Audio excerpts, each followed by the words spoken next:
हाँ तो दोस्तों, भोजपुरी के पावर स्टार पवन सिंह का नया पोस्टर आप सभी के बीच रिलीज हो चुका है। इसी पोस्टर के बारे में खबर दूंगा, तो वीडियो के अंत तक बने रहे ताकि ऐसी खबर मिलती रहे। चलिए आपको बता देना चाहता हूँ, भोजपुरी के पावर स्टार पवन सिंह का नया पोस्टर आप सभी के बीच फिर से रिलीज हो चुका है, जिस फिल्म का नाम है जियो मेरी जान। इस फिल्म के निर्माता की बात करें तो इस फिल्म के निर्माता है उमा शंकर प्रसाद। इस फिल्म को डायरेक्टर है अनंजय रघुराज, जो कि बहुत ही बवाल मूवी को बनाया गया है। और दोस्तों, इस मूवी की कहानी की बात करें तो इस फिल्म की कहानी रोमांटिक, इमोशनल, लव स्टोरी और कॉमेडी टाइप की एक्शन मूवी होने वाली है। और ये मूवी आपको बता देना चाहता हूँ कि ये मूवी भोजपुरी दर्शकों को बहुत पसंद आने वाली है। अब बात कर लेते हैं, इस फिल्म के स्टार रहने वाले हैं भोजपुरी के पावर स्टार पवन सिंह और सपना चौहान। और सबसे बड़ी खबर दे देना चाहता हूँ कि जियो मेरी जान इस मूवी का ट्रेलर बहुत जल्द आने वाला है, यानी सितंबर महीने के लास्ट तक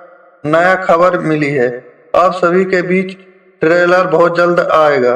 धन्यवाद।